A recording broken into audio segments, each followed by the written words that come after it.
I bought a derelict property at a municipal tax auction for exactly $150. When I was tearing down the rotted drywall during renovations, I stumbled upon a concealed dead space inside the framing. Tucked inside a reinforced steel wall safe was $3.4 million in cash, packed tight into identical black military duffel bags. But it wasn't just the money that stopped my breath. Resting on top of the bags was a wax-sealed envelope. When I broke the seal and pulled out the single heavy cardstock note inside, it didn't contain an explanation. It contained a single terrifying directive written in jagged cursive. FLE. Welcome back, mystery enthusiasts. It's Aria here. If you are captivated by real-life mysteries that defy explanation, take a brief moment to hit that subscribe button, turn on notifications, and leave a like on this video. Drop a comment below letting me know which city or country you are watching from. I love seeing how far these accounts travel across the globe. People frequently ask me how anyone manages to purchase a multi-room house for less than the price of a grocery haul. The explanation isn't glamorous, and it certainly wasn't an act of brilliant financial strategy. The truth is simple. I was completely broke. I was desperate, backed into a corner, and possessed absolutely nothing left to lose. My name is Maya Lynn. I am 34 years old. Just 2 short years ago, I was trapped in a cramped, drafty studio apartment in downtown Columbus, Ohio. My bed was a stained mattress I'd bought secondhand off a random social media marketplace listing. I was eating generic peanut butter straight out of the plastic jar with a spoon because buying bread felt like an unnecessary luxury. For 6 exhausting years, I had poured my blood, sweat, and sanity into building a boutique interior restoration and design company, alongside my closest college friend, Sarah Jenkins. We were building traction. We had momentum. But right as our contracts began to cross into 6-figure profit margins, Sarah quietly and systematically dissolved our LLC behind my back.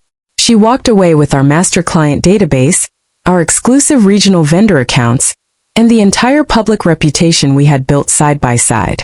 To ensure I couldn't fight back, she left me cornered under a meticulously drafted non-compete clause that her family's high-priced attorney had tricked me into signing just a week before she pulled the plug. I didn't have the financial capital to mount a legal defense, so I was forced to walk away. My mother begged me to move back to my hometown of Dayton.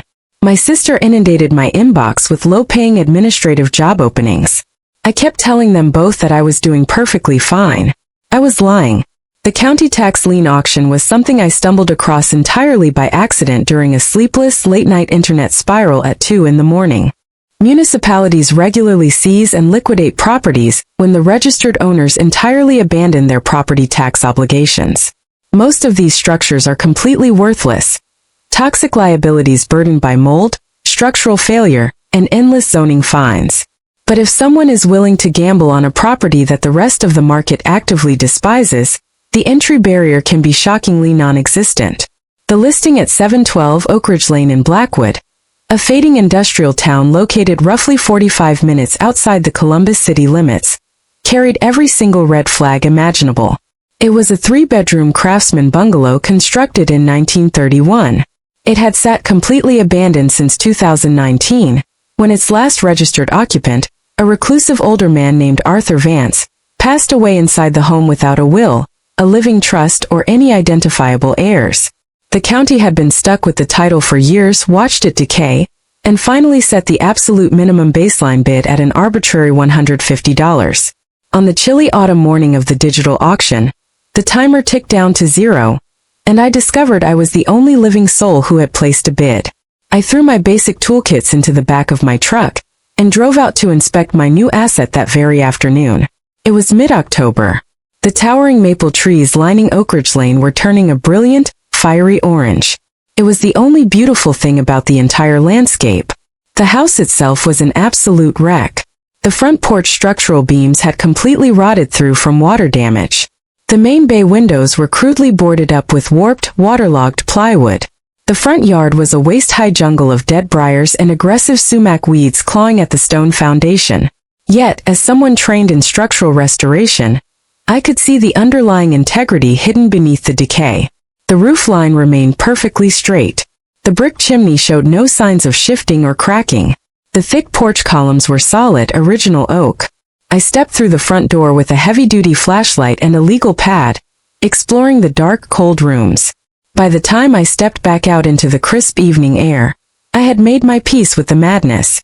I was going to move into the wreckage, rebuild it piece by piece with my own two hands, and flip it the moment it was livable.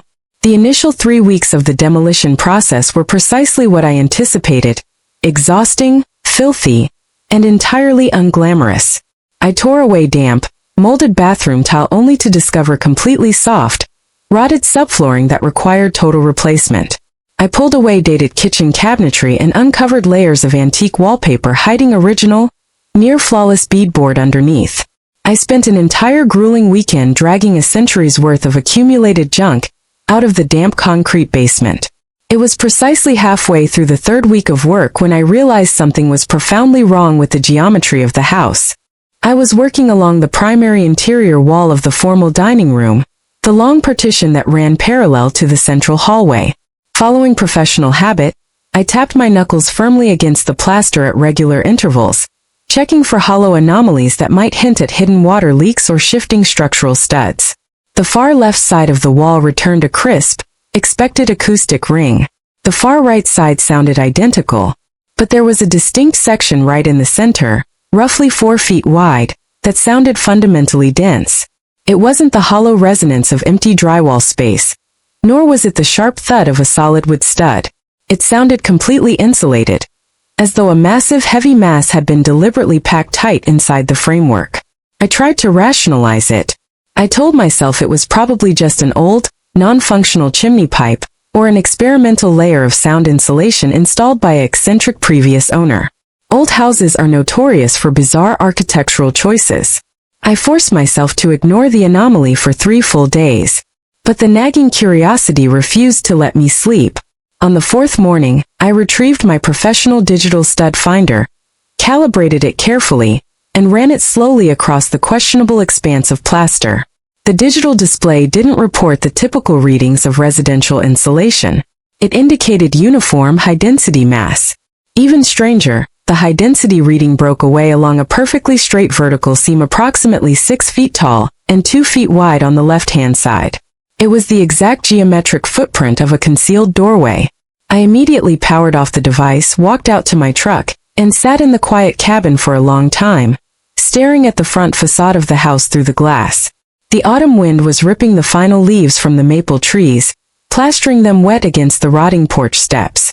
What on earth was sealed behind that plaster? A deep primal instinct in my gut warned me to step away. My intuition understood long before my rational brain could process it that whatever lay on the other side of that partition was going to completely shatter the fragile stability I was trying to rebuild. But I couldn't walk away. I couldn't afford to live in a house built on top of a dark secret.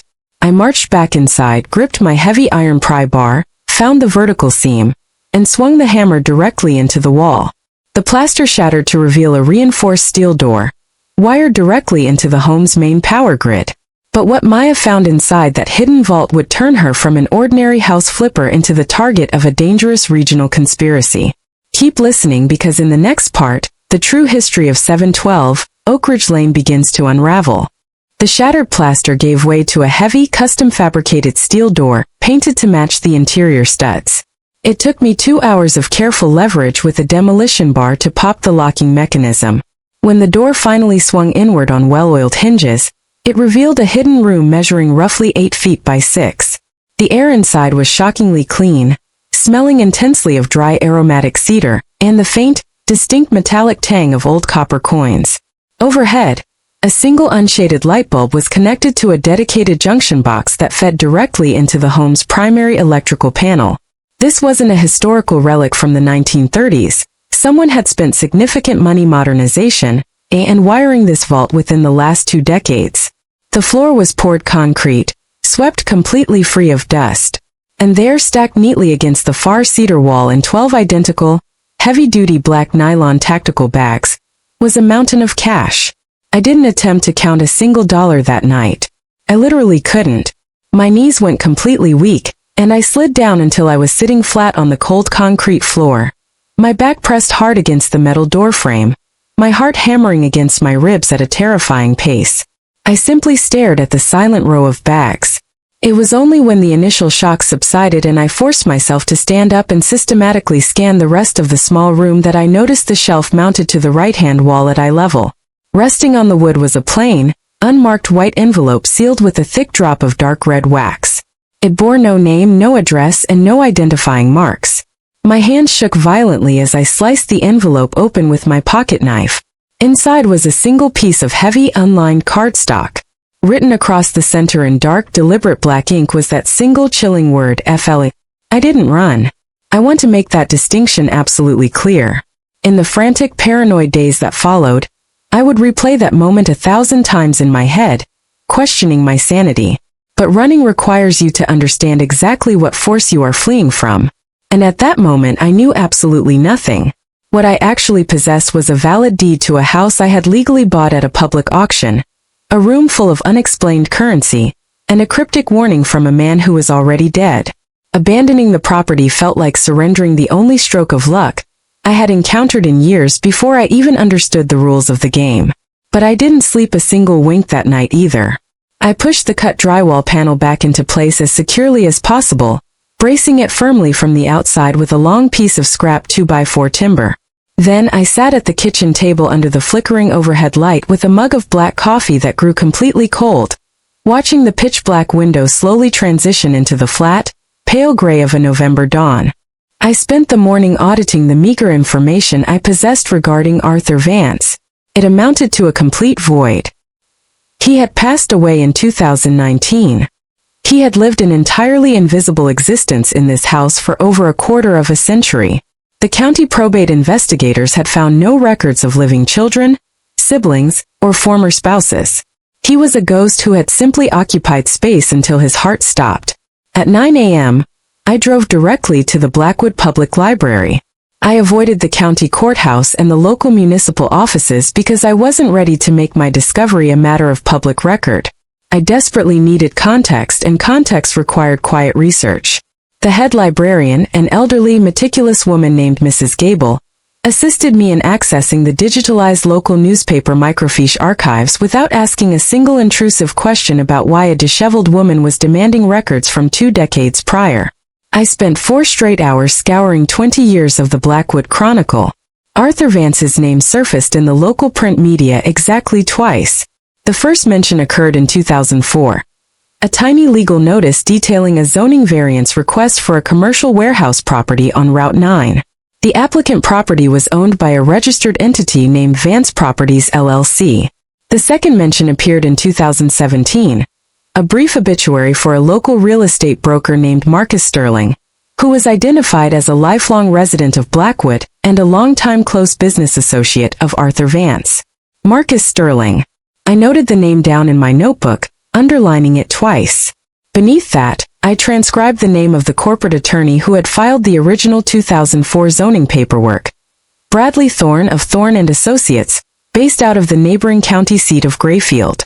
I drove back to Oak Ridge Lane as the winter dusk settled over the town.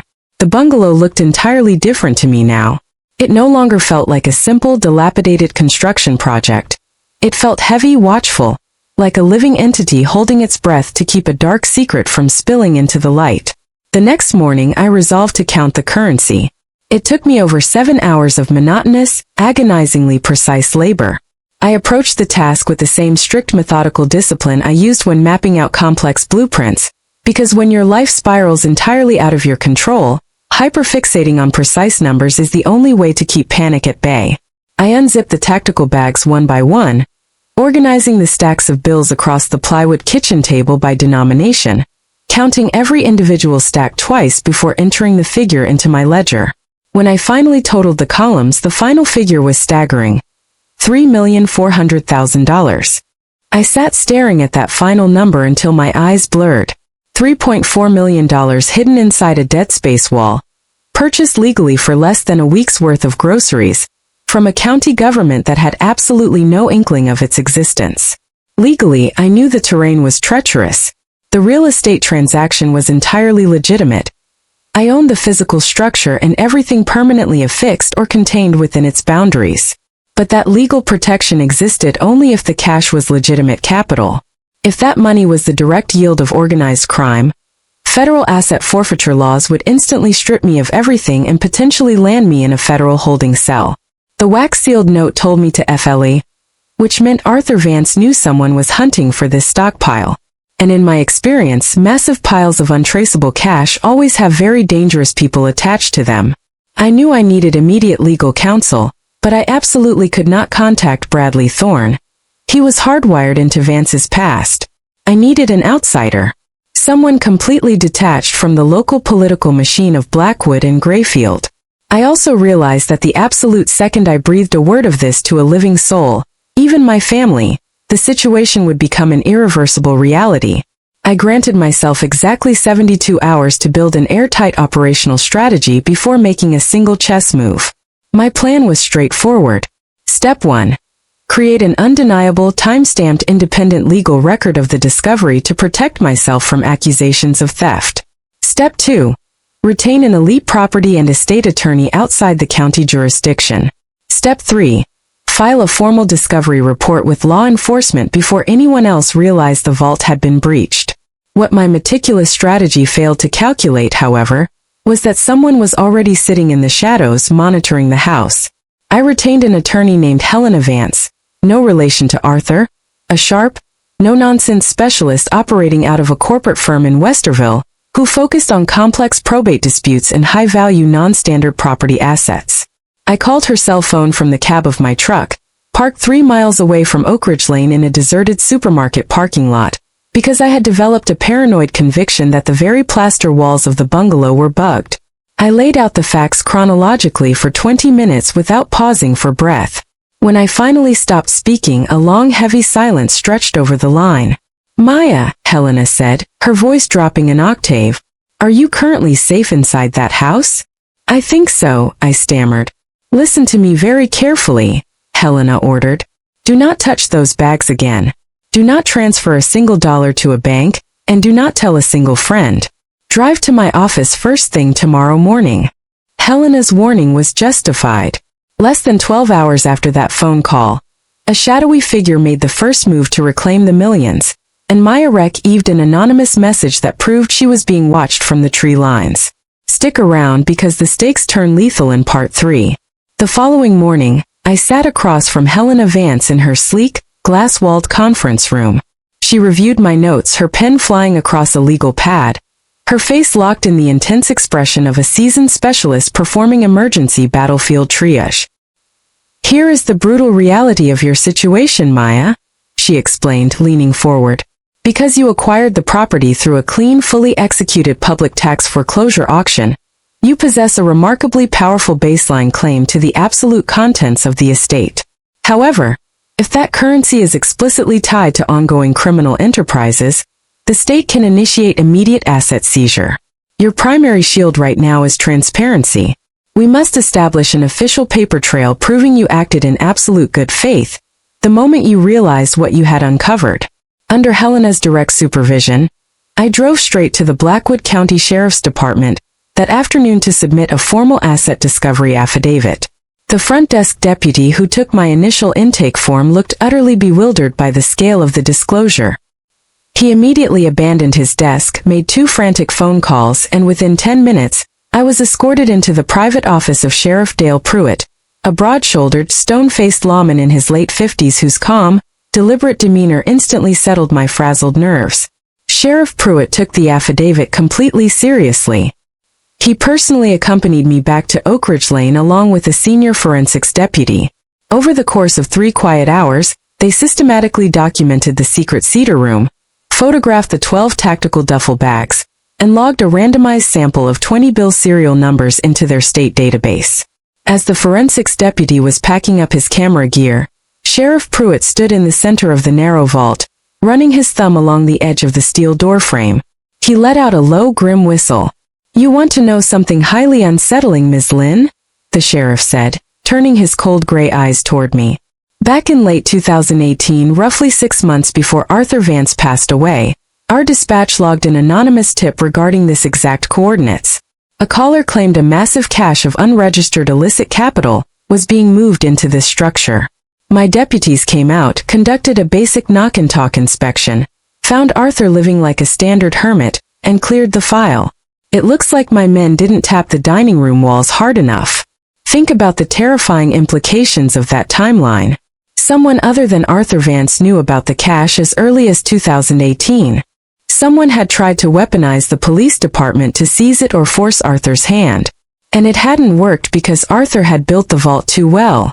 I escorted the officers out, locked the front door, and climbed into my truck to clear my head. I was sitting in the dark driveway, the engine idling, when my phone vibrated violently against the dashboard. It was a text message from an unlisted, encrypted VoIP number. "We know you opened the vault, Maya. Don't do something incredibly stupid. Half of that weight belongs to the family. Wait for our call." My hands went completely numb. I took a quick screenshot, forwarded the image directly to Helena and Sheriff Pruitt, and checked into a nondescript commercial motel along the interstate 20 miles outside of town. Helena had made it a non-negotiable condition. I was to sleep nowhere near Oak Ridge Lane until we identified the source of the pressure. By Monday morning, Helena's investigators had hit pay dirt at the county recorder's office. They managed to pull the complete, unredacted corporate formation documents for Vance Properties LLC, the shell entity I discovered in the 2004 zoning archive. The entity had been jointly registered by two equal managing members, Arthur Vance and Julian Sterling, the 47-year-old son and sole heir of Arthur's deceased business associate Marcus Sterling. We had our direct link. Julian Sterling was a prominent commercial real estate developer who owned half the suburban strip malls across the Tri-County area. He was wealthy, highly connected, and completely comfortable utilizing shell corporations to obscure his financial footprints. Even more damning, his personal corporate attorney was Bradley Thorne, the exact same lawyer tied to Arthur Vance's oldest real estate dealings.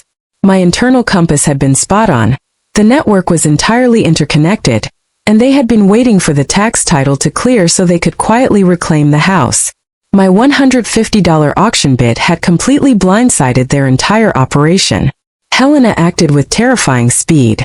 By Tuesday afternoon, she successfully secured an emergency judicial injunction from a state magistrate, placing the entire $3.4 million under court-supervised escrow pending a formal ownership resolution hearing. Concurrently, Sheriff Pruitt forwarded the threatening text message metadata to the state prosecutor's office. This was no longer a simple civil dispute over found property. It was shifting rapidly into a criminal extortion investigation. I spent those tense days hiding out in my motel room, ordering delivery food, and watching mindless television to keep from losing my mind. I was terrified, yes, but my training as a restorer kept me focused. I didn't take reckless risks. I mapped out every variable. On Friday evening, my phone rang. The screen displayed an unknown caller ID. Following Helena's strict instructions to record every single interaction, I enabled my digital recording app and answered the call without speaking. Ms. Lynn, a smooth, chillingly controlled male voice resonated through the speaker. "My name is Julian Sterling. I believe it is in both of our best interests to have a private, civilized conversation before these lawyers turn a simple misunderstanding into a circus." I kept my voice entirely flat. "I have absolutely nothing to say to you, Mr. Sterling. Contact my attorney. Let's be completely realistic." Maya. Julian continued, his tone shifting into something distinctly sharper. That currency inside Oak Ridge Lane was the direct product of a private multi-decade commercial partnership between my late father and Arthur. There are internal ledger agreements that entitle my family's estate to 50% of that asset. I am not demanding a single dollar that isn't rightfully mine by blood. I am simply asking you to be a reasonable woman. Talk to Helena Vance, I said, coldly, and immediately severed the connection. I forwarded the audio file directly to Helena's inbox, dropped onto the edge of the motel mattress, and allowed myself to shake uncontrollably for exactly 5 minutes. That was the strict psychological deal I made with myself throughout this entire ordeal. I allowed myself exactly 5 minutes of absolute unadulterated terror, and then I forced myself to step back over the line and get back to work. Helena called me back within 30 minutes. He's getting desperate, Maya. He realizes he cannot file a legitimate civil lawsuit to claim that currency without subjecting his entire real estate empire to an invasive federal tax audit. He cannot survive. He is going to escalate his extra-legal pressure. You must remain completely out of sight. She was entirely correct. 3 days later, I drove back to Oak Ridge Lane during broad daylight to retrieve a specialized set of structural levels from my truck. As I rounded the corner, my stomach dropped. The back door of the bungalow had been violently kicked off its hinges. The wood splintered across the kitchen linoleum. The intruders didn't take the remaining tools or the copper pipes. They were hunting for something far more dangerous, a hidden paper trail that Arthur Vance left behind. And in the next part, Maya returns to the house to find the one document that could destroy Julian Sterling's entire empire. Stay tuned. I stood in the ruined kitchen, my camera phone raised, methodically documenting the wreckage. The hidden vault itself remained entirely untouched. The court-ordered police seal across the steel door was completely intact, and Julian's men clearly lacked the heavy tactical tools required to breach it quickly. Instead, they had systematically ransacked my personal workspace. My blueprints were tossed across the floor, my contractor licenses were shredded, and my cabinet files containing the original county auction purchase receipts had been completely cleaned out. They weren't hunting for cash. They were hunting for documentation. Julian Sterling desperately needed to discover if Arthur Vance had left behind a physical copy of that private ledger agreement he had mentioned on the recorded phone call. I stood in the quiet house as the local police finished processing the break-in scene, watching the highway traffic through the bare maple branches. A sudden crystalline realization hit me. Julian Sterling didn't actually know if I possessed the agreement. He was terrified that I might find it, which meant the document almost certainly existed somewhere within the perimeter of this house. I waited until the police left, boarded up the broken rear door with heavy timber, and initiated a meticulous inch-by-inch search of the entire property. I wasn't acting as a renovator anymore. I was acting as an investigator. I spent 2 grueling days dismantling every potential hiding spot inside the bungalow. I pulled away ancient floor registers. I removed every single electrical outlet plate in the house. I crawled into the narrow crawl spaces beneath the floorboards. Nothing. On Wednesday afternoon, I climbed into the dusty, uninsulated attic. The air was freezing, smelling heavily of old timber and dry rot. Stacked against the far northern brick wall was a water-damaged cardboard box packed with ancient, warped vinyl records. I pulled them out one by one, shining my flashlight into the cardboard sleeves. Halfway through the stack, I pulled out a 1957 jazz album. When I tilted the sleeve, a thick-bound 4-page legal document slipped out onto the dusty floorboards. The document was written entirely by hand in faded black ink, dated March 14, 2001. It bore the clear, verified signatures of Arthur Vance and Marcus Sterling at the absolute bottom of page 4. It wasn't a standard real estate partnership. It was a cold, explicit operational contract for what they explicitly termed a cash facilitation service. It was a meticulous, unvarnished blueprint for a massive regional money laundering syndicate. According to the handwritten terms, local commercial enterprises across Ohio had spent 2 decades routing millions of dollars in unreported, illicit cash transactions through Arthur and Marcus. The duo absorbed the dirty capital and systematically reintroduced it into the legitimate regional economy through a complex rotation of shell corporate entities, with Vance Properties LLC serving as their primary acquisition vehicle. But it was the explicit dissolution clause on page 3 that completely altered the trajectory of my legal fight. In the absolute event of the demise of either founding partner, this covenant shall immediately dissolve with zero survival of rights. All accumulated capital assets, corporate holdings, and physical reserves held within Vance Properties LLC shall instantly revert in full to the surviving partner, explicitly excluding any and all claims by family heirs, descendants, or estate executors. The legal reality was absolute. Julian Sterling possessed zero legitimate claim to a single dollar inside that vault. His father's 40% operational cut had automatically reverted entirely to Arthur Vance when Marcus Sterling passed away in 2017. And with Arthur dying entirely heirless in 2019, the entire asset had legally fused with the real estate itself. By buying the house at the tax auction, I had legally inherited the vault. I sat on the dusty attic floor for a long time, the pale winter light cutting through the small roof vent, cradling the explosive document in my hands. I immediately photographed every single page with my phone, uploaded the files to an encrypted cloud drive, and called Helena Vance. "Maya," Helena said after a long, stunned silence on the other end of the line. "This is the smoking gun. This completely eliminates Julian's civil claim. But it also means the state prosecutor and the Internal Revenue Service are going to descend on this case with everything they have. Your path forward requires absolute cooperation with the state. 2 days later, I found myself escorted into a secure conference room inside the State Attorney General's building, sitting across from Claire Dooner, the Assistant District Attorney managing the Regional Organized Crime Task Force. She was incredibly sharp, efficient, and didn't waste a single second on pleasantries. I turned over the original handwritten covenant, the high-resolution digital scans, the recorded audio files of Julian Sterling's extortionate phone call, and the sheriff's forensic files from the kitchen break-in. Adia Dooner reviewed the signatures, a grim smile playing across her lips. Ms. Lynn, you have just handed us the complete structural architecture of a financial network we have been trying to dismantle for 7 years. I suggest you stay in your motel for a few more weeks. We are about to execute our strategy. The trap was set. But Julian Sterling wasn't going down without a final desperate play. In a stunning confrontation, Julian and his family members marched directly onto Maya's front porch to deliver an ultimatum that changed everything. The grand finale of this incredible account is up next.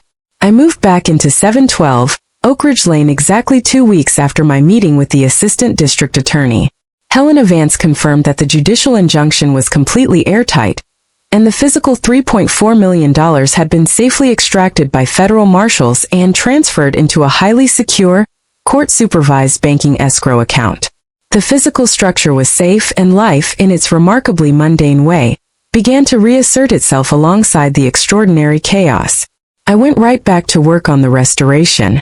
I spent my mornings retiling the master bathroom, refinishing the heart pine dining room floors, and selecting hardware finishes. Hard physical labor has always been the only mechanism that successfully organizes my chaotic thoughts. The heavy knock at the front door came at precisely 9:30 a.m. on a clear, freezing Saturday morning. I peered through the newly reglazed bay window and felt my chest tighten. Standing on my porch were two individuals.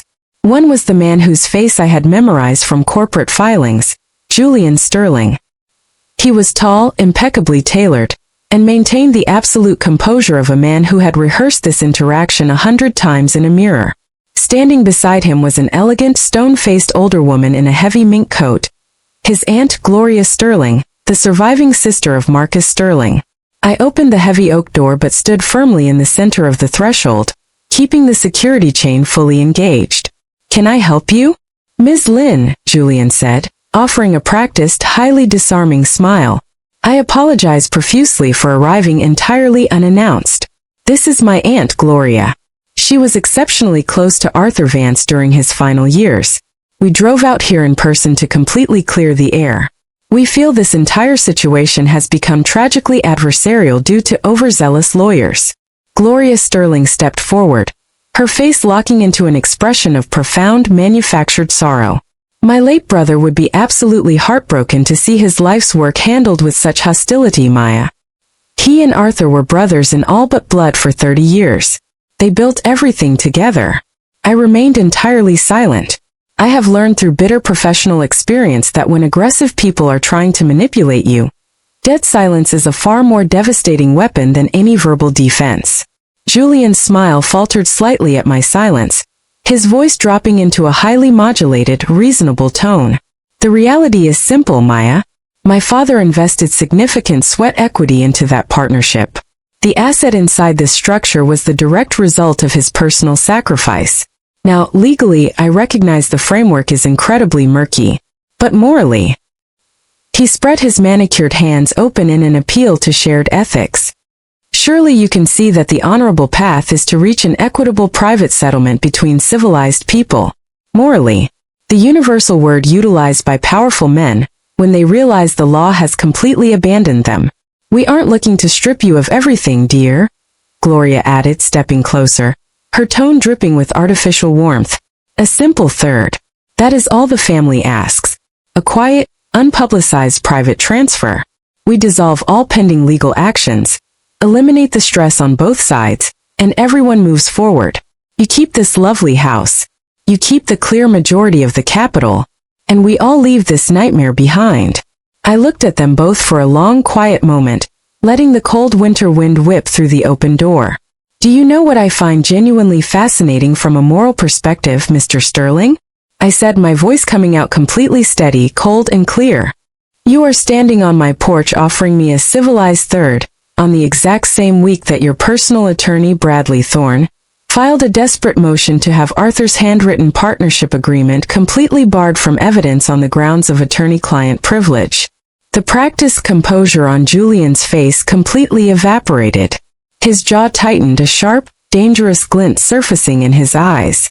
That is an entirely separate civil procedure, Ms. Lynn. It isn't separate at all, I shot back, leaning into the doorframe. If you genuinely believed your family possessed a legitimate moral or legal claim, you would be making that argument proudly in front of a judge. You are standing on my porch today because your high-priced lawyer has already informed you that you have completely lost the legal battle. And I have absolutely zero interest in making private deals to rescue you from the criminal consequences of your father's choices. Gloria Sterling's artificial warmth instantly curdled into pure, unadulterated venom. She leaned directly toward the screen door. You are making a cataclysmic mistake, girl. Julian has deep roots in this county. People who have controlled the political machine here for 40 years. You are an expendable outsider in Blackwood. And outsiders who make permanent enemies of the wrong families have a habit of disappearing from the market entirely. Gloria, Julian hissed cuttingly, grabbing her arm. But the mask had completely shattered, and the raw, ugly truth was laid bare on my porch. Get off my property, I said flatly. Julian stared at me for 3 seconds. It wasn't anger on his face anymore. It was something far more dangerous. It was the frozen, calculating look of a predator realizing its prey has teeth.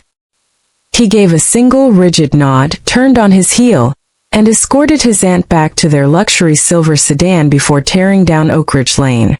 I closed the door, locked every deadbolt, and leaned my back against the wood, my chest heaving. My hands were perfectly steady. The fear was still present. Gloria's implicit threat carried real weight in a corrupt town like Blackwood. But fear, I had discovered over the past year, is not the opposite of courage. It is simply fuel, provided you know how to channel it into cold, analytical resolve. I called Helena Vance immediately and detailed the entire interaction. Perfect, Helena said, an unmistakable note of triumph in her voice. An explicit, unprovoked verbal threat on your doorstep, completely documented in your personal log? I am forwarding this directly to ADA Dooner within the hour. Julian just sealed his own fate. The monumental legal resolution arrived late that spring.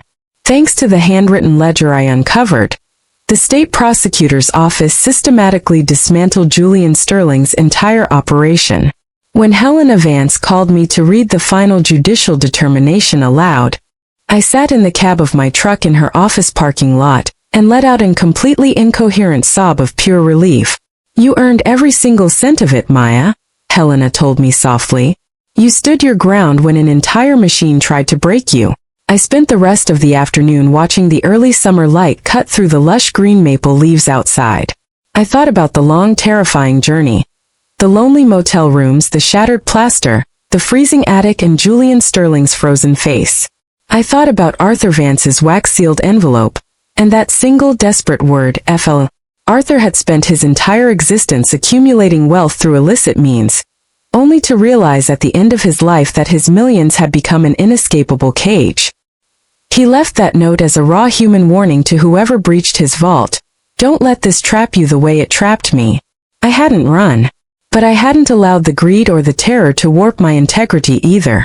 I had documented every variable, aligned myself with transparent, ethical professionals, and handled the chaos one structured step at a time. That was the entire lesson. Not cinematic bravery, but a stubborn, methodical refusal to be intimidated by powerful people. With the $2.5 million settlement capital, I did exactly 3 things. First, I established a fully funded capital reserve for my newly independent restoration firm, Lynn Design and Restoration LLC, operating with 0 partners, 0 deceptive non-compete clauses, and no one's name on the corporate charter but mine. Within 18 months, my firm secured 12 high-end commercial contracts. Second, I wrote a check that completely cleared my elderly mother's residential mortgage in Dayton, a goal I had dreamed of achieving since I was 18 years old. Third, I finished the absolute restoration of 712 Oak Ridge Lane. I chose not to sell the bungalow. It had ceased to be a simple investment flip. It had transitioned into my sanctuary. I had stripped it down to its raw skeletal structure and rebuilt it stronger than it had ever been. The dining room wall is now covered in smooth, flawless ivory plaster, showing absolutely no physical trace of the vault that once sat behind it. The narrow cedar room is entirely gone. I knocked out the framing to expand the formal dining space by an extra 2 feet, completely opening up the floor plan. However, I kept a few of the original aromatic cedar planks from the vault walls. I sanded them down, sealed them, and utilized the wood to construct a beautiful floating shelf in my new kitchen. Every single morning as I brew my coffee, I look at that shelf. It stands as a silent, powerful reminder of the exact moment I refused to run. So tell me, mystery enthusiasts, what choice would you have made if you were standing in my boots?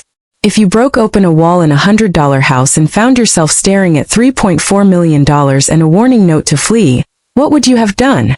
Would you have taken the money and vanished into the night? Would you have accepted Julian Sterling's private settlement offer on the porch? Or would you have stood your ground and fought the machine the way I did? Drop your thoughts in the comments section below. I personally read and replied to everyone. And if this account brought you value, make sure to subscribe to the channel and share this video with a friend. Thank you so much for listening, and I will see you in the next mystery.